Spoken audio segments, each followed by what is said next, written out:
ಬಡವರು ಬಂದಾಗ ನೀವು ಇಲ್ಲಿ ECG ಇಲ್ಲ, ಒಬ್ರು ಆಕ್ಸಿಜನ್ ಇಲ್ಲ, ಡ್ಯೂಟಿ ಡಾಕ್ಟರ್ಸ್ ಇಲ್ಲ ಅಂತಂದ್ರ ನೀವೇನ್ ಡ್ಯೂಟಿ ಮಾಡ್ತೀರಿ? ಅದು ಬೇಕಲ್ಲ. ಈಗ ಒಂದು ಜೀವ ಹೋಗೈತೆ, ಆ ಜೀವ ತಂದು ಕೊಡೋರು ಯಾರು? ಹೌದು, ನಮಗೆ ಇಮಿಡಿಯೇಟ್ಲಿ ಒಂದು ಆರೋಗ್ಯ ಸಮಸ್ಯೆ ಹೇಳಿ ಬರೋದಿಲ್ಲ. ಹೇಳಿ ಬರ್ಲಾರ್ದ ಸಂದರ್ಭದಾಗ ಪಟಕರ್ ಬಂದ್ಬಿಡ್ತೀವಿ. ನೀವು ಅಡ್ವಾನ್ಸ್ ಬರ್ಬೇಕಂದ್ರೆ ನಮಗೆ ಆ ನೋವು ಆಗಿರ್ಬೇಕಲ್ಲ. ಅದಕ್ಕೆ ರಾತ್ರಿ ಇಲ್ಲಿ ಆ ಸೋಫೆ ಅನ್ನೋ ಪೇಷಂಟ್ ಬರ್ತಾರ, ಬಂದಾಗ ವೈದ್ಯಾಧಿಕಾರಿಗಳು ಇರಲ್ಲ ಇಲ್ಲಿ. ಸಾಬ್ರೆ, ನಿಮ್ ಗಮನಕ್ಕಿದೆ ಇಲ್ಲ ಗೊತ್ತಿಲ್ಲ ನನಗ. ರಾತ್ರಿ ವೈದ್ಯಾಧಿಕಾರಿಗಳು ಇರಲ್ಲ, ನಾನು ಊರಾಗಿರಂಗಿಲ್ಲ.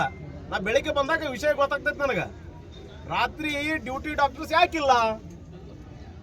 ಡ್ಯೂಟಿ ಡಾಕ್ಟರ್ಸ್ ಮ್ಯಾಗ ಏನು ಕ್ರಮ ತಗೋತೀರಿ? ಬೇಕಲ್ಲ.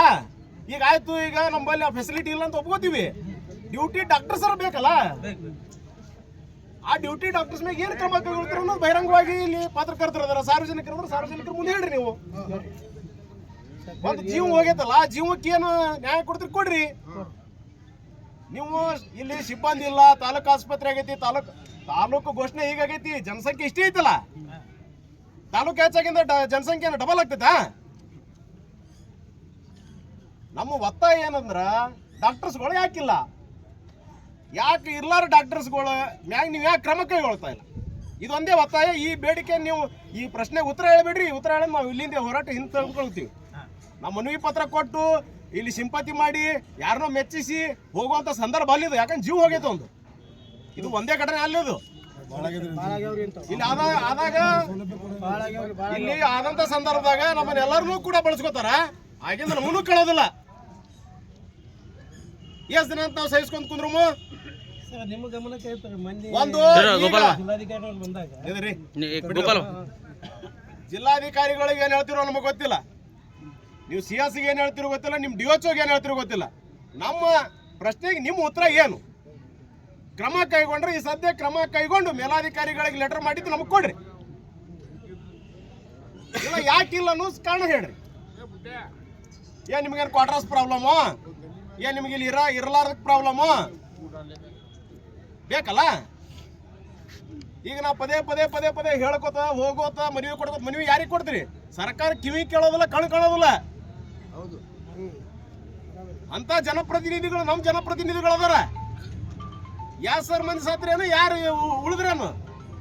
ಅವ್ರಿಗೊಂದು ಅಧಿಕಾರದಾಗ ಕುಂದಿರ್ಸಿವಿ. ಅಧಿಕಾರ ಸಿಕ್ಕಿಂದ ಅವ್ರು ಕುಂತಿರ್ತಾರ, ಆರಾಮ್ ಇರ್ತಾರ. ಅಗದಿ ಅಲ್ಲಿ ದೊಡ್ಡ ದೊಡ್ಡ ಮಲ್ಟಿ ಸ್ಪೆಷಲಿಸ್ಟ್ ಆಸ್ಪತ್ರೆ ಒಳಗೆ ಟ್ರೀಟ್ಮೆಂಟ್ ತಗೋತಾರ. ಇಲ್ಲಿ ಬಡವ್ರದ್ದು ಕೇಳೋರು ಯಾರು? ಪರಿಸ್ಥಿತಿ ಕೇಳೋರು. ಆ ದೃಷ್ಟಿಯಿಂದ ನೀನೇ ಡ್ಯೂಟಿ ಡಾಕ್ಟರ್ಸ್ ಯಾಕಿರಲಿಲ್ಲ? ಅದಕ್ಕೆ ನೀವೇನು ಅವ್ರ ಮ್ಯಾಗ ಕ್ರಮ ಕೈಗೊಳ್ಳಕ್ ಬರೀತೀರಿ ಅನ್ನೋದು ಹೇಳ್ರಿ. ಅಲ್ಲಿವರೆಗೂ ನಾವು ಹೋರಾಟವನ್ನು ಹಿಂದೆ ತೆಗೆದುಕೊಳ್ಳಲ್ಲ.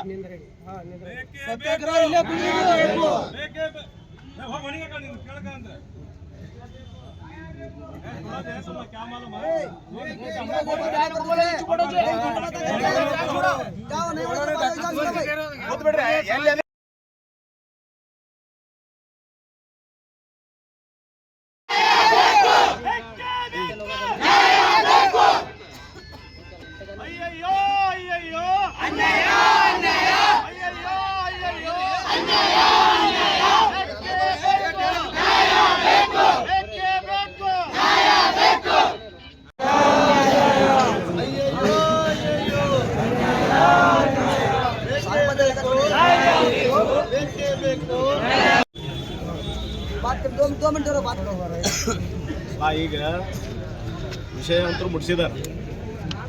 ಆದ್ರೆ ನಮ್ಮ ಬೇಡಿಕೆ ಏನಂತಂದ್ರೆ ಇದು ಮೇಲ್ದರ್ಜೆಗೆ ಏರಿಸ್ರಿ ಬಿಡ್ರಿ, ಸಾಯೋರ ಸಂಖ್ಯೆ ಕಡಿಮೆ ಮಾಡ್ರಿ ಅಂತೇಳಿ ನಮ್ಮ ಒತ್ತಾಯ ಇದು. ಯಾಕಂದ್ರೆ ಸರ್ಕಾರ ಸಮುದಾಯ ಆರೋಗ್ಯ ಕೇಂದ್ರ ಅಂದ್ರೆ ಬಡವರ ಸಂಜೀವಿನಿ ಇದು.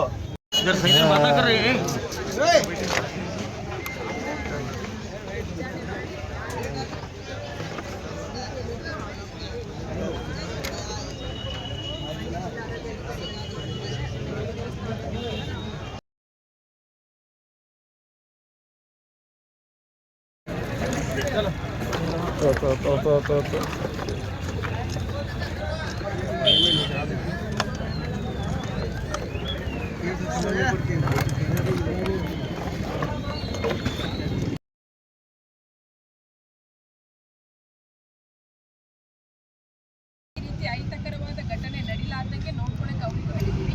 ಡ್ಯೂಟಿ ಡಾಕ್ಟರ್ಸ್ ಯಾರಿದ್ದಾರೆ ಅವ್ರದ್ದೆಲ್ಲ ಒಂದು ಲಿಸ್ಟ್ ಹಾಕಕ್ಕೆ ಹೇಳಿದ್ವಿ. ನೈಟ್ ಡ್ಯೂಟಿ ಯಾರು ಇರ್ತಲ್ಲ, ಸೊ ಅವ್ರದ್ದೆಲ್ಲ ಅದು ಯಾರು ಡ್ಯೂಟಿ ಡಾಕ್ಟರ್ ಇರ್ತಾರೆ ಅನ್ನೋದೊಂದು ಡಿಸ್ಕಸ್. ಸೊ ಏನಾದರೂ ಕಂಪ್ಲೇಂಟ್ಸ್ ಇದ್ದರೆ CMOಗೆ ಕಾಲ್ ಮಾಡಿ ಹೇಳಿ. ಇನ್ಮೇಲೆ ಈ ರೀತಿ ಅಹಿತಕರ ಘಟನೆ ಆಗ್ಲಾರ್ದಂಗೆ ನೋಡ್ಕೊಳ್ಳೋಣ ಎಲ್ಲರೂ ಸೇರಿ. ಈಗ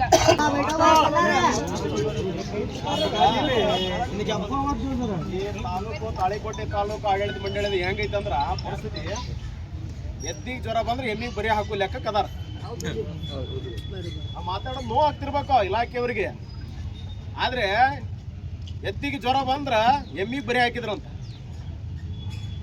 ನಾವು ಪದೇ ಪದೇ ಪದೇ ಪದೇ ಪದೇ ಅಮಾಯಕ ಜೀವಗಳು ಹೋಗ್ತಾ ಇರ್ತವೆ, ಅವ್ರು ಚೈನಿ ಹೊಡ್ಕೋತಾ ಇರ್ತಾರೆ.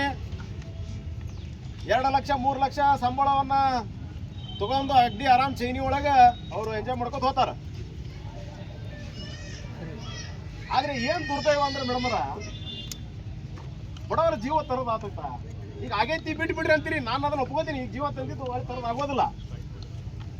ಇಂಥ ಜೀವಗಳು ಇವತ್ತಿಗೆ 7ರಿಂದ 8ನೇದಿದ್ದು, ನಾನೇ ಹೋರಾಟ ಮಾಡಕತ್ತಿದ್ದ 5ನೇದಿದ್ದು. ವೈದ್ಯಾಧಿಕಾರಿಗಳಿಲ್ಲದೆ ಇರ್ತಂತ ಸಂದರ್ಭದಲ್ಲಿ, ಡೆಲಿವರಿ ಮಾಡೋ ಸಂದರ್ಭದಾಗ ಕೂಡ ಗರ್ಭಿಣಿಯರು ಸಾವನ್ನಪ್ಪಿದ್ದಾರ.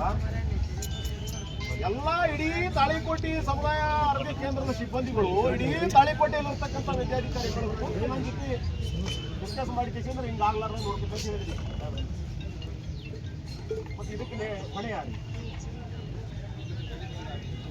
ಈಗ ಏನಾಗೈತ್ರಿ ಸರ್, ನಾನು ಹೇಳ್ತೀನಿ ಕೇಳ್ರಿ. ಏನಿದೆ ಅಂದ್ರ, ನಿನ್ನೆ ವೈದ್ಯಾಧಿಕಾರಿಗಳೆಲ್ಲಾರ್ದವ್ರು ಅವ್ರ ವೈದ್ಯಾಧಿಕಾರಿ ಕರ್ತವ್ಯ ಲೋಪೇಕ್ಷ ನೀವು ಕಠಿಣ ಕಾನೂನು ಕ್ರಮ ಕೈಗೊಳ್ತೀರಿ. ವೈದ್ಯಾಧಿಕಾರಿ ಅಲ್ಲದೆ ಸಮುದಾಯ ಆರೋಗ್ಯ ಕೇಂದ್ರದ ಸಂಬಂಧಪಟ್ಟಿರ್ತಕ್ಕಂಥ ಅಲ್ಲದೇ ವ್ಯಕ್ತಿ ಬಂದು ಚಿಕಿತ್ಸೆ ನೀಡಿದಲ್ಲ, ಅದಕ್ಕೆ ನಿಮ್ಮ ಉತ್ತರ? ನೋಟಿಸ್ ಅಲ್ಲ ಸರ್, ಕಂಪ್ಲೇಂಟ್ ಇಲ್ಲಿ ಅದರ ತಾಳಿಕೋಟೆ ಪೊಲೀಸ್ ಠಾಣೆ ಅಧಿಕಾರಿಗಳದಾರ, ಅವ್ರಿಗೆ ಕಂಪ್ಲೇಂಟ್ ಮಾಡ್ರಿ. ನಮ್ಮ ಸಮುದಾಯ ಕೇಂದ್ರಕ್ಕೆ ಸಂಬಂಧ ಇಲ್ಲಾರ್ದಂತ ವ್ಯಕ್ತಿ ಬಂದು ಒಬ್ಬ ಚಿಕಿತ್ಸೆ ಕೊಟ್ಟ ಅಮ್ಯಾಗ ಜೀವನ ಹೊಡಿತಾನ ಸರ್, ಅದಕ್ಕೆ ಹಂಗಿಲ್ಲ. ಮತ್ತೆ ನಾವು ಯಾರು ಈಗ ನಿಮಗಂದ್ರೆ ನಾವು ಮಾರಿ ನೋಡಿರ್ತೀವಿ, ನಮಗೆ ನಿಮ್ಗೆ ಗೊತ್ತಿರ್ತದೆ. ಈಗ ಯಾರೋ ಬಂದಿರ್ತಾರೆ ತಾಳಿಕೋಟೆ ತಾಲೂಕು ಆಡಳಿತ ವೈದ್ಯಾಧಿಕಾರಿಗಳು ಇವರೇ ಅನ್ನೋದು ಗೊತ್ತಿರಂಗಿಲ್ಲ. ಅವ್ರು ನಾನೇ ಅಂತೇಳಿ ಬಂದ್ರೆ ಟ್ರೀಟ್ಮೆಂಟ್ ಚುಚಿ ನಡೀತಿದ್ದಾರೆ ಸರ್. ನೀವು ಹೆಂಗ್ ಸರ ಹೆಂಗ್ ಡಿಪೆಂಡ್ ಹೆಂಗ್ ಮಾಡಕ್ ಹೋಗ್ತೀರಿ ಅದು ಹೇಳ್ರಿ ನನಗೆ. ನೀವು ನಿಮ್ಮ ಸಿಬ್ಬಂದಿಗಳನ್ನ ಉಳಿಸ್ಕೊಳ್ಳಿಕ್ಕೆ ಸಾರ್ವಜನಿಕರ ಜೊತೆ ಆಟ ಆಡ್ತೀರಿ, ನನ್ನ ಆರೋಪ ಇದೆ ಇದು. ನೀವು ಹೆಂಗ್ ಬಂದು ಅವರು ಟ್ರೀಟ್ಮೆಂಟ್ ಮಾಡಿದ್ರು ಸರ್, ಬೇರೆ ವೈದ್ಯಾಧಿಕಾರಿಗಳು ಬಂದು ಹೆಂಗ್ ಟ್ರೀಟ್ಮೆಂಟ್ ಮಾಡಿದ್ರು?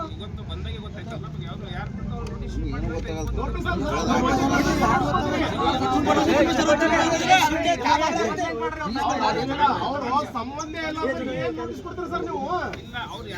ಸಿಬ್ಬಂದಿ ಅಲ್ಲ, ನಿಮ್ಮ ಸಿಬ್ಬಂದಿ ಇದ್ರೆ ಅಗ್ರಿ. ನೀವು ಅವ್ರಿಗೆ ನೋಟಿಸ್ ಕೊಟ್ಟು ಯಾವ ವಿಚಾರಣೆ ಮಾಡ್ತೀರಿ ಅಂದ್ರೆ ನಾ ಅಗ್ರಿ. ನಿಮ್ಮ ಸಿಬ್ಬಂದಿನೇ ಅಲ್ಲ ಅಂದಾಗ ಅವ್ರಿಗೆ ಹೆಂಗ್ ನೀವು ನೋಟಿಸ್ ಕೊಡ್ತೀರಿ? ಯಾವ ಬೇಸ್ ಮೇಲೆ ನೋಟಿಸ್ ಕೊಡ್ತೀರಿ? ಅವ್ರಿಗೆ ನೀವು ಕಂಪ್ಲೇಂಟ್ ಮಾಡ್ರಿ, ಅವರು ಎನ್ಕ್ವೈರಿ ಮಾಡ್ತಾರ. ಇವ್ರದ್ದು ತಪ್ಪಿದ್ರೆ ತಪ್ಪು ಅಂತ ವರದಿ ಕೊಡ್ತಾರ, ಕಾನೂನು ಕ್ರಮ ಇರ್ತೈತಿ, ಕೋರ್ಟ್ ಇರ್ತೈತಿ, ಹೋಗ್ತಾರ. ನೀವು ಅದನ್ನ ಬಿಟ್ಟು ನಾವು ಅವರಿಗೂ ನೋಟಿಸ್ ಕೊಡ್ತೀವಿ ಅಂತಂದ್ರೆ ಹೆಂಗ್ ಸರ್? ಈಗ ನೀವು ವೈದ್ಯಾಧಿಕಾರಿ ಇಲ್ಲಾರ್ದವ್ರಿಗೆ ನೀವು ನೋಟಿಸ್ ಕೊಟ್ಟು ಅವರ ಹೇಳಿಕೆಗಳನ್ನ ಪಡ್ಕೋತೀರಿ, ಅವ್ರೇನೋ ಕಾರಣ ಹೇಳ್ತಾರ, ಅದು ಬಿಡ್ರಿ. ಸಂಬಂಧ ಇಲ್ಲಾರ್ದ ವ್ಯಕ್ತಿ ಬಂದು ಚಿಕಿತ್ಸೆ ಕೊಟ್ಟಲ್ಲ, ಅದಕ್ಕೆ ನಿಮ್ಮ ಕ್ರಮ ಏನು? ಕರೆಸಿದವ್ರು ಸಂಬಂಧ ಇಲ್ಲ ಸರ. ಈಗ ನಾನೇ ಕರೆಸಿ ಅಂತೀವಿ, ಈಗ ನಾ ಇವ್ರಿಗೆ ಕರೆಸ್ತೀನಿ, ಇವ್ರಿಗೆ ಕರೆಸ್ದಾಗ ನೀವು ಇವ್ರಿಗೆ ನೋಡಿಸ್ಕೊಡ್ತೀರಿ. ಹೆಂಗ್ ಸರ?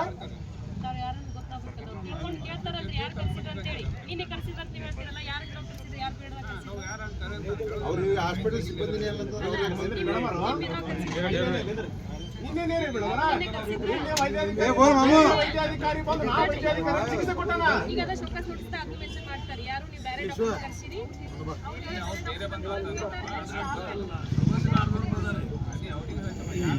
ಸ್ಟಾಪ್ ಅಲ್ಲ,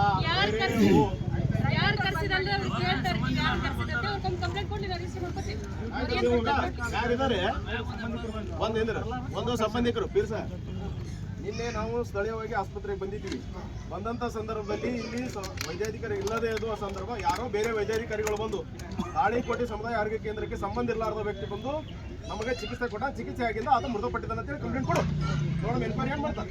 ಇವ್ರ ಮ್ಯಾಗ ಕೊಡು, ಶಿವಮೊಗ್ಗ ಮ್ಯಾಗ ಕೊಡು, ತಾಲೂಕು ವೈದ್ಯಾಧಿಕಾರಿಗಳ ಮ್ಯಾಗ ಕೊಡು. ಇವತ್ತು 3 ಮಂದಿ ಮ್ಯಾಗ ರೆಫರ್ ಮಾಡಿ ಆಯ್ತು ಬರೋರು. ನೀವು ಹೇಳಿದ್ರೆ ನಾವು ಅದನ್ನ ಫಾಲೋ ಮಾಡ್ತೀವಿ. ಈಗ ನಾವು ನೀವು ಏನು ಕ್ರಮ ಕೈಗೊಳ್ತೀರಿ, ಎಷ್ಟು ದಿನ ಕೊಡ್ತೀರಿ ಸರ, ಎಷ್ಟು ದಿನ ಈಗ ಫೋಕಸ್ ಹೊಟ್ಟಿಗೆ ಕಳಿಸ್ತೀರಿ.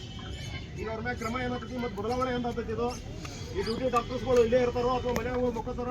ಡ್ಯೂಟಿ ಡಾಕ್ಟರ್ಸ್ಗಳು ಯಾರು ಅದಾರ, ಎಷ್ಟು ಪ್ರಬಲರು ಅದಾರ, ಎಷ್ಟು ಅದಾರ ಅನ್ನೋದು ನನಗೆ ಗೊತ್ತೈತಿ. ನಾನು ಸ್ಥಳೀಯವಾಗಿದ್ದೀನಿ ಏನ್ರಿ. ಈಗ ನಾನು ಜನರ ಪರವಾಗಿ ಇರ್ತಕ್ಕಂಥವ್ರು, ನೀವು ಜನರ ಪರವಾಗಿ ಇರ್ತಕ್ಕಂಥವ್ರು. ಯಾರನ್ನ ಉಳಿಸ್ಬೇಕನ್ನೋ ದೃಷ್ಟಿಯಿಂದ ನಿಮ್ದು ಅಲ್ಲ ನಮ್ದು ಅಲ್ಲ.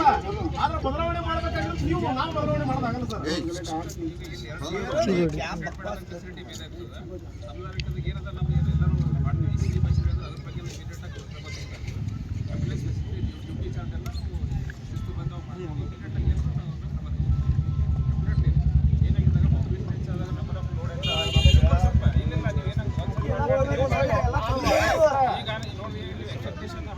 ಸರ್ 100 ಬೆಡ್ ಅಲ್ಲ ಸರ್, ಅಂತ ಎಕ್ಸ್ಪೆಕ್ಟೇಷನ್ ಅಲ್ಲ. ಆ ಮನವಿಗೆ ನನಗೆ ಸಂಬಂಧ, ನಾ ಮನವಿನೇ ಕೊಟ್ಟಿಲ್ಲ. ನೀವು ನೋಟಿಸ್ ಮೇಲೆ ಉತ್ತರ ಹೇಳಾಕ್ಬಿಟ್ರಿ.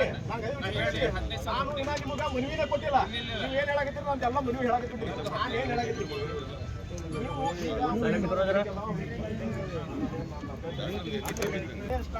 ನಮ್ಮ ಸಿಬ್ಬಂದಿ, ನಮ್ಮ ಸಮುದಾಯ ಆರೋಗ್ಯ ಕೇಂದ್ರದಲ್ಲಿ ಬಂದು ಯಾರೋ ಅನ್ಯ ವ್ಯಕ್ತಿ ಬಂದು ಟ್ರೀಟ್ಮೆಂಟ್ ಮಾಡಾಕಿದ್ದಾರೆ. ಅವ್ರ ಮ್ಯಾಗ ನೀವು ಕಠಿಣ ಕಾನೂನು ಕ್ರಮ ಕೈಗೊಂಡ್ರೆ ಬರಿಬೋದಾಗಿತ್ತಲ್ಲ, ಯಾಕೆ ಬರಲಿಲ್ಲ? ಈಗ ಬರಿತೀರಿ ಸರ್, ಬರಿತೀರಿ, ಅವ್ರ ಮ್ಯಾಗ ಬರಿತೀರಿ, ಈಗ ಬರಿತೀರಿ, ಈಗ ಗೊತ್ತಾಗಿತ್ತಲ್ಲ, ಗೊತ್ತಾಗಿದ್ದ ಬರಿತೀರಿ.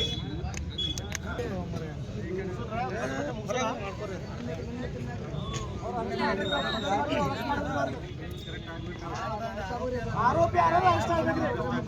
ಒಂದು ಕೇಸ್ ಮಾಡಿರ್ಲಿಕ್ಕಿದ್ರೆ ಅರೆಸ್ಟ್ ಮಾಡಕ್ರಿ. ಕ್ಯಾಮ್ರಾ ಇದ್ರೆ ಚೆಕ್ ಮಾಡಿ, ರಾತ್ರಿ ಆಗಿದ್ರೆ ಅವ್ರಿಗೆ ಕರೆಸಿ ಸತ್ತ ನೋಡಿ. ಆರೋಪಿ ಅರೆಸ್ಟ್ ಆಗಬೇಕು, ಸಸ್ಪೆಂಡ್ ಆಗಲೇಬೇಕು. ರಾತ್ರಿ 3ಕ್ಕೆ ಯಾವ ಡಾಕ್ಟ್ರಿಂದ ಕರೆಸಿ. ನೋಡ್ರಿ, ಅದೇ ಹೇಳಿ, ಅವರಿಗೆ ಶೋಕಾಸ್ ನೋಟಿಸ್ ಕೊಡುತ್ತೆ. ಪ್ರೊಸೀಜರ್ ಪ್ರಕಾರ ಅವ್ರ ಮೇಲೆ ಏನು ಆಕ್ಷನ್ ಆಗಬೇಕು ಆಗ್ತದೆ. ತನಿಖೆ ಆಗಬೇಕಲ್ಲ, ತನಿಖೆ ಆಗ್ಲಾರ್ದೆ ಯಾರನ್ನು ಸಸ್ಪೆಂಡ್ ಮಾಡಕ್ ಬರಲ್ಲ. ಎಲ್ಲರಿಗೂ ಗೊತ್ತಿದ್ದಿದೆ ಪ್ರೊಸೀಜರ್. ಎಲ್ಲದಕ್ಕೂ ಇವರೇ ನಾವು ಹೇಳ್ತೀವಿ, ಎಲ್ಲದಕ್ಕೂ FIR ಕೊನೆ ಪರಿಹಾರ ಅಲ್ಲ. ಹೌದಾ? ಅದನ್ನ ಎನ್ಕ್ವೈರಿ ಮಾಡಬೇಕಾಗುತ್ತೆ. ನಿಮ್ಮ ಒಪ್ಕೋತೀನಿ ನಾನು. ಈಗ ಪ್ರೈಮರಿ ನೀವು ಇನ್ವೆಸ್ಟಿಗೇಷನ್ ಮಾಡಿ ರೋಗ ಒಬ್ಬರಿಗೆ ಇಂಥ ಜೀವಗಳು ಈಗ ನಾನು ಇವತ್ತು ನಾನು ಡಾಕ್ಟರ್ ಅಂತ ಹೇಳಿ 3 ಮಂದಿ ಸಾಯ್ಬಿಡ್ದಂದ್ರೆ ಅದಕ್ಕೆ ಯಾರು ಜವಾಬ್ದಾರಿ ಹೇಳಿ? ನೀವು ಯಾರು ಮಾತಾಡ್ತಾರ ಅವ್ರ ಮ್ಯಾಲ ಫೋಕಸ್ ಮಾಡೋದು, ಒಂದು ಕೇಸ್ ಮಾಡೋದು. ಇನ್ವೆಸ್ಟಿಗೇಷನ್ ಮಾಡ್ತೀನಿ ಅಂದ್ರೆ ಇಲಾಖೆಯವರು ಮಾಡ್ತಾರೆ. ನಿಮ್ಮ ಕರ್ತವ್ಯ ನೀವು ಮಾಡ್ರಿ. ಈಗ ಬಂದು ಕೇಳಿದ್ರ ಬ್ಲಾಕ್ ಮೇಲ್ ಮಾಡ್ತಾರ, ವಿಡಿಯೋ ಮಾಡ್ತಾರ ಅಂತ ಹೇಳ್ತಾರೆ. ನಮ್ಮ ಆರೋಪಗಳು ಮಾಡ್ತಾರೆ. ಈಗ ಪ್ರೈಮರಿ ಆಗ್ಲಿ ಅವ್ರ ಮ್ಯಾಗ ನಾವು ಉಳಿಸ್ಬೇಕು. ಹಿಂಗ ನನ್ನ ಜೊತೆ ಇವ್ರು ಏನು ಮಾಡ್ಯಾರ ನನ್ನ ಜೊತೆ ಗೊತ್ತಾಯ್ತದ. ಮುತ್ತಿಗೆಯವರೇ ಯಾರು ಅದನ್ನ ಮಾತಾಡೋದು ಬೇಡ. ಯಾರ ಬಂದು ದವಾಖಾನೆ ಬಂದು ನೋಡೋದ್ರಿ ಆಕ್ಷನ್ ತಗೋತೀನಿ ಅಂತ ಹೇಳತ್ತಾರಲ್ರಿ. ಈಗ ನಾನು ಸರಿಪಡಿಸ್ಕೊಂಡು ಯಾವ ಆಚಾರ ನೋಡ್ಕೊತೀನಿ ಅಂತ ಈಗ 7-8 ಆಯ್ತು. ಒಂದ್ ನಿಮಿಷ ತಡೀರಿ.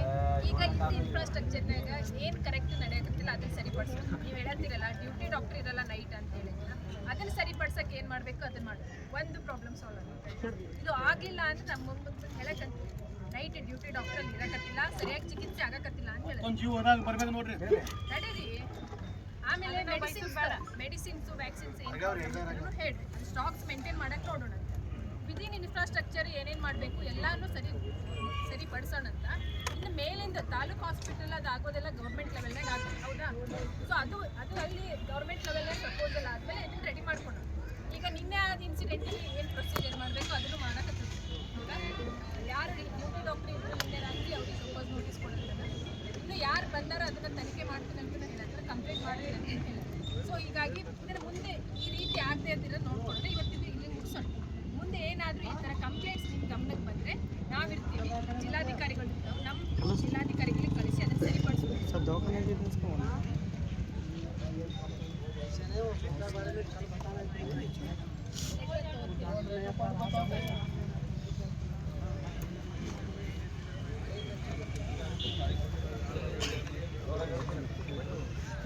ಬಡ ಬನ್ನಿ ಚಿಕ್ಕ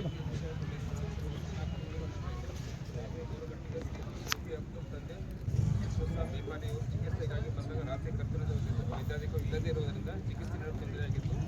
ಇವರ ಅನುಪಸ್ಥಿತಿಯಲ್ಲಿ ಆಸ್ಪತ್ರೆಯ ಸ್ಟಾಫ್ನರ್ಸ್ ಅವರು ಚಿಕಿತ್ಸೆ ನೀಡಿ ಹೆಚ್ಚಿನ ಚಿಕಿತ್ಸೆಗೆ ಜಿಲ್ಲಾ ಆಸ್ಪತ್ರೆಗೆ ಅನ್ವಯ ಮಾಡಿರ್ತಾರೆ. ಕಾರಣ ಸದರ ರೋಗಿಯವರು ಸಮುದಾಯ ಕೇಂದ್ರದ ಆಂಬುಲೆನ್ಸ್ ಕಳಿಸುತ್ತಾರೆ, ಆದರೆ ಮಾರ್ಗ ಮಧ್ಯದಲ್ಲಿ ಸ್ಥಳೀಯ ರೋಗಿ ಮೃತಪಟ್ಟಿದ್ದಾರೆ. ಕಾರಣ ರಾತ್ರಿ ಸಮಯದಲ್ಲಿ ಕರ್ತವ್ಯದ ವೈದ್ಯರ ಮೇಲೆ ಸೂಕ್ತ ಕುರಿತು ಅಧ್ಯಕ್ಷರು ಬರೆದಿದ್ದಾರೆ. ಇವರು ನೇತೃತ್ವದಲ್ಲಿ ಸುಮಾರು 50 ಜನರು